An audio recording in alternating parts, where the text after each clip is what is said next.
Amis téléspectateurs de la télévision haute définition, bonjour et bienvenue dans votre tranche Écho du Palais.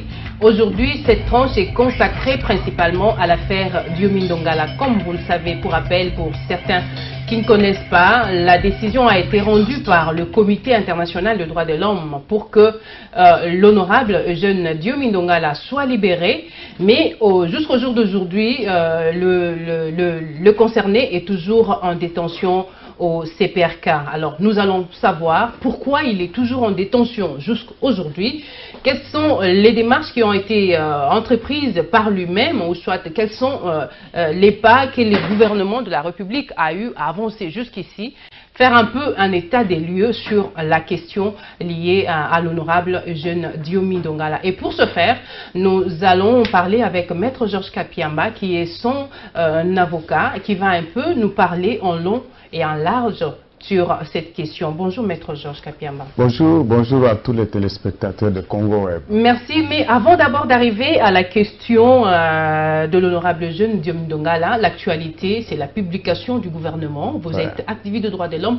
Vous avez travaillé sur la liste des ministrables. Aujourd'hui, nous avons 59 ministres du gouvernement Bruno Tshibala, en lieu et place de 59. Vous vous êtes battu corps et âme par rapport à ça. Quelle est votre réaction à chaud par rapport à cette façon de faire? Bon, je rappelle que dans le cadre de dialogue, nous avions convenu que le gouvernement ne puisse pas dépasser 54, soit 53 membres du gouvernement, ministres et vice-ministres, y compris les premiers ministres, ce qui faisait un gouvernement de 54 membres. Là, nous constatons qu'ils sont allés au-delà de 54, parce que plus les premiers ministres, ils sont à plus ou moins 58. Membres du gouvernement, donc on va toujours de violation en violation. Bon, on comprend que les soucis qui a plus animé ceux qui ont mis sur pied ce gouvernement, c'est de donner du travail à certaines personnes, aux amis, aux proches, pour leur permettre de se refaire une santé financière, mais ça ne résout pas les problèmes fondamentaux. Il reste celui de pouvoir recréer de nouvelles conditions politiques pour la réconciliation nationale.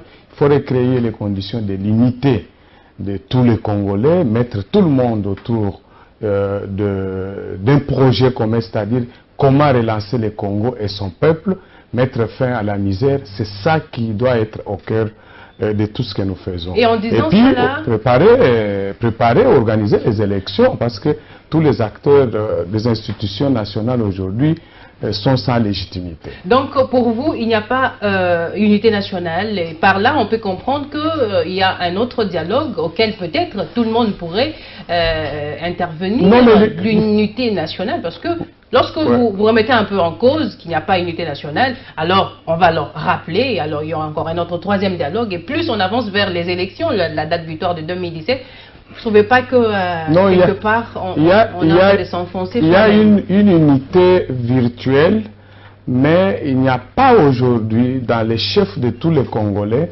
les mêmes sentiments d'appartenir à ces pays, d'être protégés sur le même pied d'égalité que tous les autres, parce que nous avons des Congolais des hauts, des Congolais des bas, ce qui n'est pas normal. Donc, lorsqu'il y a cette discrimination qui persiste, nous avons des gens qui sont arrêtés arbitrairement, des gens qui sont malmenés, les autres sont condamnés, contraints à vivre en exil pour des raisons purement politiques. Il y a l'instrumentalisation de la justice pour régler des comptes aux gens. Bref, ce genre de problèmes provoque des frustrations. Mais ça brise certaines personnes, certains observateurs estiment que ça ne date pas d'aujourd'hui. C'est depuis 1960 que la RDC est dans ce cycle infernal. On repart toujours sur les mêmes traces. Oui, malheureusement, nous pensions que 57 ans après, les autres Congolais qui sont avec nous, qui ont eu la chance d'accéder au pouvoir de l'État, devaient utiliser les leviers de l'État pour mettre fin à cette crise, consolider l'unité nationale par la cessation, l'éradication de tous les maux qui ont émaillé notre pays depuis l'indépendance, principalement la prise du pouvoir pour soi-même, pour se servir les membres de sa famille. Ça va toujours provoquer les sentiments. Pourquoi vous êtes déjà dans les conclusions, maître Georges Kapiamba? Vous êtes déjà dans les conclusions pour dire que ce sont des gens qui vont pour satisfaire les intérêts de leur famille, alors qu'ils n'ont même pas encore prêté serment, il n'y a même pas encore eu investiture, il n'y a même pas encore eu présentation du programme. Vous versez directement dans les conclusions pour pouvoir les qualifier. Non, nous anticipons, c'est-à-dire notre travail, c'est d'anticiper, les interpeller, leur dire que voilà, on vous a nommé comme ministre, vous devez vous considérer comme ministre de la République, des républicains, des gens qui avaient, vous avez le devoir de servir tout le monde, servir la nation pour atteindre des objectifs nobles, pas chercher à utiliser sa position pour se servir ou servir sa famille. Donc, nous faisons cette interpellation à leur endroit, nous espérons que pour la plupart, parce que nous avons constaté que plus de 70% des anciens ministres ont été reconduits, ce qui n'augure même pas, de bons lendemains, parce que c'est des gens qui n'ont pas de politique d'ouverture. Et là, je vois par exemple dans le secteur de la justice qui nous préoccupe, nous restons préoccupés par la mauvaise politique qui est appliquée. Nous espérons que toutes les critiques qui ont été développées contre son animateur pourront plutôt le servir à changer sa politique pour s'occuper principalement de la protection des droits de tous et ne pas continuer à utiliser la justice contre les opposants, contre les membres de la société civile. Donc vous donnez moins de chance au gouvernement Bruno Tshibala pour pouvoir même atteindre les objectifs, toucher le problème de Congolais, mais aussi même, ça peut même essayer de pouvoir enfreindre la réalisation, l'effectivité des élections. Non, c'est-à-dire que nous restons réservés, nous les attendons aux actes, nous attendons les voir, nous avons beaucoup de dossiers sur lesquels nous espérons entamer les dialogues, les discussions avec les membres du gouvernement, principalement en ce qui concerne le volet de décrispation politique qui a été adopté, co-signé par eux et nous. Nous attendons de leur implication ensemble avec nous pour que nous résolvons ces problèmes. Comme ça, on crée un nouveau climat de détente. On doit faire cesser, par exemple, la tracasserie contre les opérateurs économiques, tout ce qui se passe aujourd'hui qui nuit à un bon climat des affaires, qui est à la base de la dégradation même des conditions socio-économiques des populations. Tout ça, nous les attendons à l'œuvre, on va voir, et surtout, ne pas oublier leur engagement à ce que les élections, les 3 scrutins prévus dans l'accord de la Saint-Sylvestre puissent être organisés d'ici la fin de l'année en cours. Alors revenons, maître Georges Kapiamba, Eugène Diombindo Ngala, toujours en détention.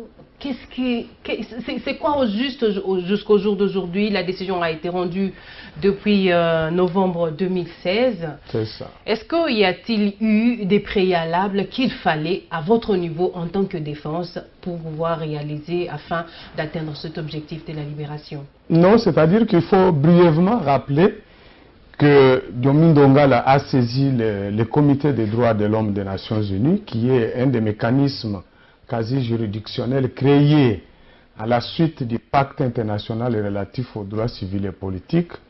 Et la RDC, depuis le 1er novembre 1976 ou 1976, a ratifié ces pactes, a ratifié aussi son protocole facultatif ou additionnel qui reconnaît au comité qui est constitué, composé de 18 experts, de grandes personnalités du monde rompues en matière des droits de l'homme, de la justice, pour que ce comité ait une compétence sur les actes commis par les pouvoirs publics, l'État congolais, qui peuvent être considérés comme des atteintes aux droits politiques et civils. Et lorsque un citoyen ou plusieurs citoyens saisissent les comités, la RDC a accepté depuis plus de 40 ans que ce comité pouvait examiner les plaintes, statuer, prendre des mesures qui sont impératives, exécutoires. C'est dans le même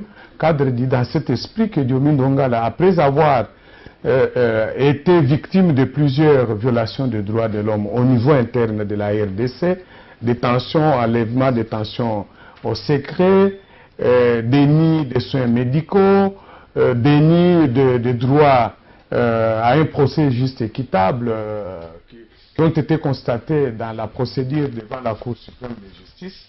Comme il n'y avait plus d'autres voies de recours au niveau interne, a saisi le 22 septembre 2014 les 10 comités qui a organisé une procédure contradictoire parce que la République démocratique du Congo était représentée par l'actuel ministre de la Justice, lui-même représenté par nous.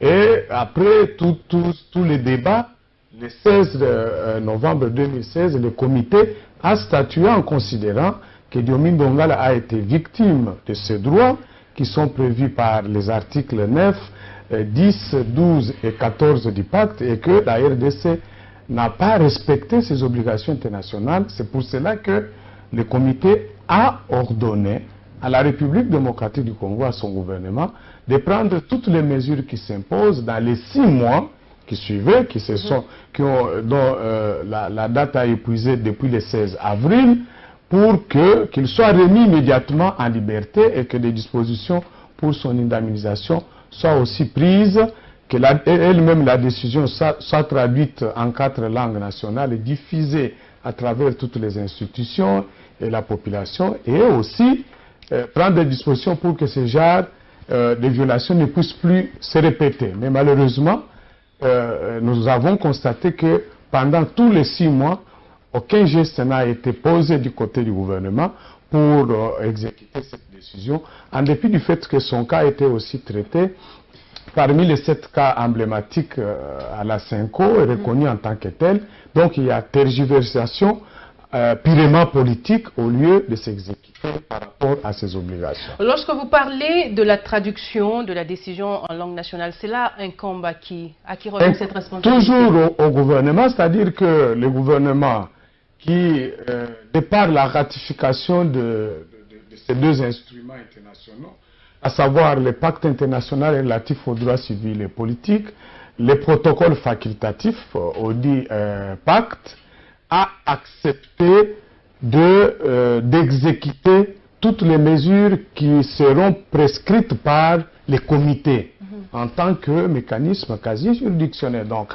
comme un tribunal international des droits de l'homme créé au sein des Nations Unies pour s'assurer que les États membres des Nations Unies respectent leurs engagements dans la protection des droits politiques et civils. Alors, comme cette mesure fait partie de celle que le comité a imposée à la République démocratique du Congo, le gouvernement devait mobiliser les moyens. C'est quand même trop demandé au gouvernement. Le gouvernement doit libérer, le gouvernement doit disposer des frais pour pouvoir traduire. Non. Je pense que dire que trop demander, ça risque d'apparaître trop fort. Nous sommes dans un monde où lorsque vous voulez qu'on vous traite comme civilisé, vous devez respecter les droits de l'homme. Mais aujourd'hui, c'est reconnu mondialement qu'un État qui ne respecte pas les droits de l'homme est un État qualifié d'État voyou.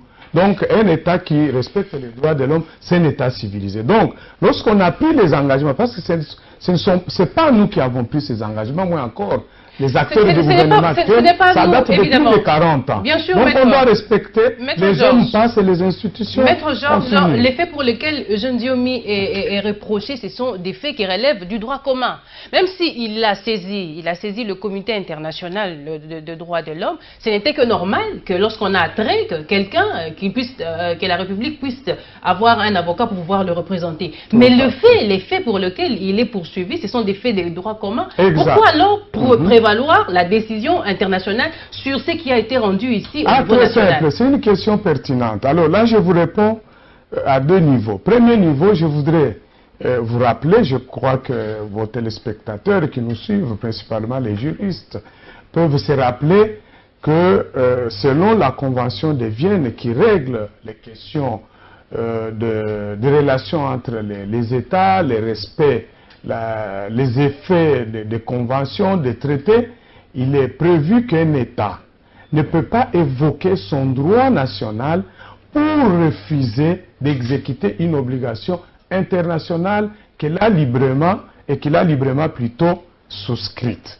Donc, dans les cas d'espèce, parce que les comités et l'émanation des États résultant d'un traité international, pacte ainsi que protocole facultatif, fait que la RDC, en ratifiant, accepter cette compétence, accepter aussi de se soumettre à ces décisions, la RDC ne peut pas prétexter aujourd'hui de ne pas respecter, d'appliquer cette décision en invoquant son droit national. Donc là, déjà, la Convention de Vienne a déjà réglé. Deuxième chose, la deuxième chose, c'est que le comité lui-même a dit dans la décision que pour le moment, nous avons constaté que la procédure judiciaire qui a été organisée par la justice de la RDC n'a pas respecté les engagements de cet État, notamment droit à un procès juste équitable. Ces garanties n'ont pas été respectées.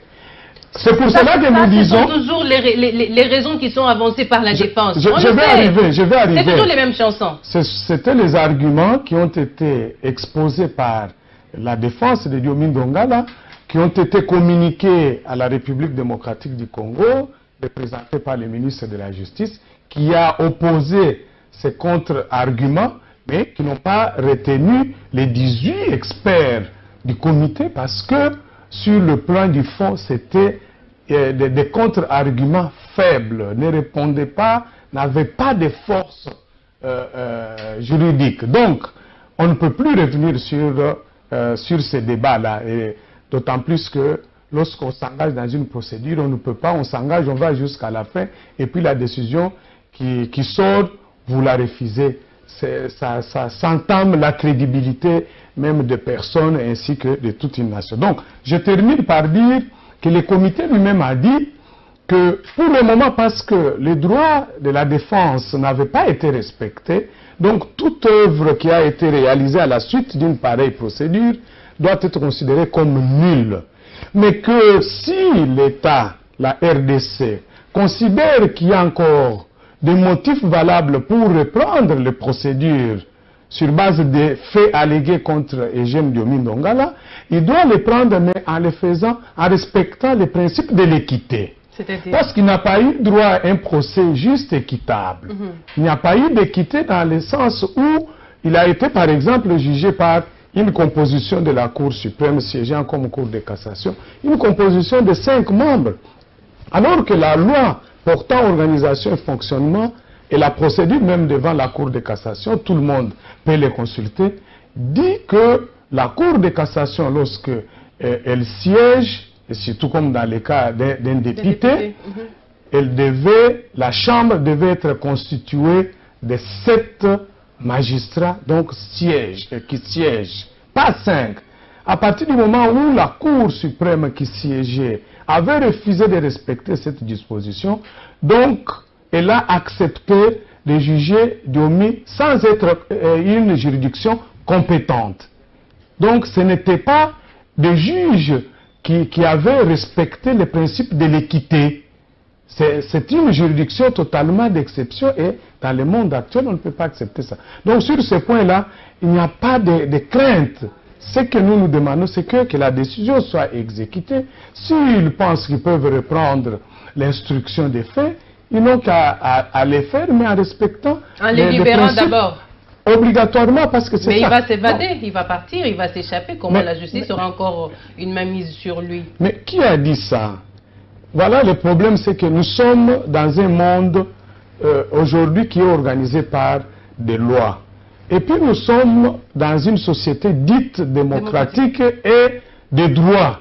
On ne peut pas s'imaginer à un seul instant qu'on puisse arrêter quelqu'un, le malmener, ne pas respecter sa dignité, parce qu'on considère seulement que cette personne a commis un fait. Non, là, à ce moment-là, on n'agit pas avec l'équité. Il faut qu'on se comporte en des citoyens civilisés lorsqu'on respecte la loi. Celui qui ne respecte pas la loi de son pays n'est pas une personne civilisée. Donc, ici, nous réclamons juste la reconnaissance d'un droit acquis des jeunes Diomi Ndongala. On les remet en liberté. Les restes, ils devront le faire, mais en attendant, ils devront l'indemniser pour tous les dommages qu'il a subis jusqu'à ce jour. Alors, l'Association congolaise pour l'accès à la justice a organisé le plaidoyer cette semaine en faveur du concerné, Eugène Diomi Ndongala. Pourquoi cette démarche? Quel est l'intérêt de cette démarche, vous particulièrement? Parce que vous... c'est ça, la cage. Oui, la cage, finalement, on ne comprend pas. L'intérêt, parce que d'abord, c'est ça notre mandat. De faire en sorte que des citoyens, des compatriotes ou tous ceux qui ont, les étrangers qui ont choisi la RDC comme leur seconde patrie, qui vivent ici, qui ont des problèmes, puissent avoir accès à la justice. Avoir accès à la justice, ce n'est pas le fait seulement d'être à la disposition d'un juge, mais ce juge doit être aussi un juge qui respecte les droits fondamentaux. Lorsqu'il n'applique pas les lois, il les fait suivant ses intérêts, ou bien il applique les instructions politiques ou les dictats politiques. À ce moment-là, il n'agit plus comme une justice juste, équitable. Et dès qu'on constate cela, on va considérer la personne qui a été victime de la mauvaise application de la loi comme victime parce qu'elle n'a pas eu droit à accéder à un juge juste, équitable. Donc, nous, notre travail, c'est d'aider ces personnes, de les accompagner, comme nous avons accompagné... Toujours les opposants. Alors, en tout cas, 90% de l'association congolaise pour l'accès à la justice ne reçoit souvent que des dossiers qui concernent les opposants politiques. Oui, je suis très content pour le thème toujours pour le compte des opposants, quelque part dans la casquette des politiques opposants, mais surnoisement activistes de droits de l'homme, on ne comprend plus... Voilà. Alors, moi je ne réponds même pas à tout ça. Je sais seulement que je suis un homme honnête, consciencieux et engagé pour la cause des droits de l'homme et de la démocratie. Et je ne cesserai pas de m'occuper de compatriotes ou des autres citoyens qui sont sur notre territoire, qui sont victimes de violations de leurs droits. Je donne seulement un exemple en passant qu'aujourd'hui, la CAJ, nous sommes en train de mener les plaidoyers pour faire libérer M. Jean-Claude Kyungu, par exemple, Kyungu Kabila, qui est président d'un parti politique, IPC, qui est un des partis de la majorité présidentielle, qui se retrouve être séquestré depuis plus de 2 mois pour des raisons purement politiques. Nous menons la campagne, nous faisons les plaidoyers, nous discutons, nous avons écrit plusieurs courriers adressés aux responsables gouvernementaux pour obtenir sa libération. Il n'est pas de l'opposition. Mais il faut aussi reconnaître que dans une société comme la nôtre, c'est plus les opposants et les membres de la société civile, principalement des mouvements citoyens, ces derniers temps qui sont victimes de la répression parce que c'est une politique élaborée malheureusement par les juristes même qui font aujourd'hui la fierté de la République. Des juristes sans conscience. Et pour lesquels on dénonce, ça fait quand même mal de voir les juristes, des éminents. Oui, des éminents juristes. Censés protéger les textes, mais qui les tordent. Qui n'ont pas la même conscience que nous, malheureusement. C'est pas pour me vanter, mais je dois quand même dire modestement que je me trouve du bon côté depuis plus de 20 ans en faisant ce que j'ai fait. Et ce que nous faisons permet tant soit peu à contribuer au changement sur le plan notamment de l'organisation de notre État, parce qu'il n'est pas normal que nous puissions avoir l'appellation République démocratique du Congo, mais que nous ne soyons pas dans la pratique capables de faire vivre à nos concitoyens les bienfaits, les avantages de la démocratie et de l'état de droit. Georges Kapiamba, vous avez parlé lors de votre plaidoyer, vous avez insisté pour une synergie avec la société civile, avec les partis politiques, avec tous. Pensez-vous aujourd'hui que tout le monde a les mêmes objectifs, a les mêmes intentions, a les mêmes... Non, pas du tout. Mais comment attendez-vous, vous attendez à la réussite de ce plaidoyer pendant qu'il y a déjà des divergences au niveau... Non, nous ne sommes pas dupes, nous savons que tout le monde n'a pas les mêmes ambitions, principalement les responsables de la plupart. Donc le plaidoyer risque de ne pas aussi Non, ce n'est pas ça, on ne peut pas croiser les bras parce que il y a des gens qui chaque jour se battent principalement pour leur ventre. Malheureusement, Et nous constatons que dans la classe politique, la nôtre aujourd'hui, est constituée principalement des gens qui sont à la recherche des intérêts personnels. C'est ce qui est malheureux. Les gens se battent pas pour l'intérêt général, pas pour les valeurs fondamentales. En quoi consistent exactement ces valeurs fondamentales? Alors, les valeurs fondamentales sont concrètement, parce que même toutes ces personnes que vous évoquez, elles ont toujours des bases derrière eux. Oui. Et cette base, c'est la population. C'est une question. Elles se retrouvent quand même. Lorsque vous parlez toujours d'une lutte par rapport aux valeurs, vous sous-entendez quoi exactement? Nous sous-entendons d'abord à ce que la RDC devienne dans la pratique un État démocratique. C'est-à-dire où le gouvernement n'est gouvernement que lorsqu'il résulte des élections.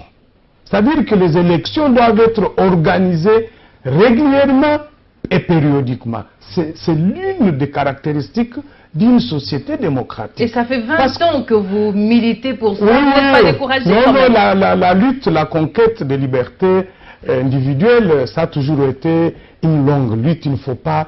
Mais Mandela, vous avez vu, Mandela a mis combien de temps pour donner à son pays la possibilité de reprendre la liberté? Plus de 40 ans. Ça arrive, regardez l'histoire du monde, c'est pareil. On a eu Mobutu pendant plus de 30 ans pour arriver à nous défaire de son régime dictatorial, ça nous a pris plus de 30 ans.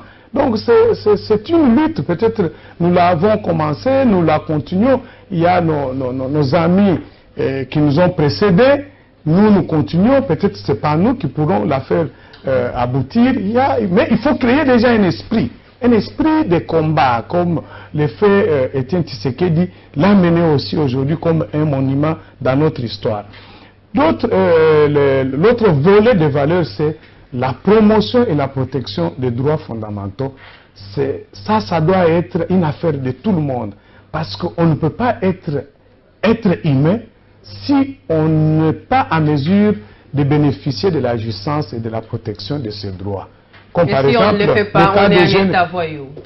Mais vous dites, mais c'est quand même trop dur. Non, mais c'est ça. Vous êtes congolais. C'est même pas dur. Vous vous considérez déjà, vous vous qualifiez déjà de cette façon-là. C'est quand même trop dur. Non, notre souci, c'est de ne pas, nous ne voulons pas que notre État, la RDC, puisse se retrouver sur la liste des États appelés États voyous. Parce que si nous ne respectons pas... Merci pour la nuance. Voilà, c'est ça.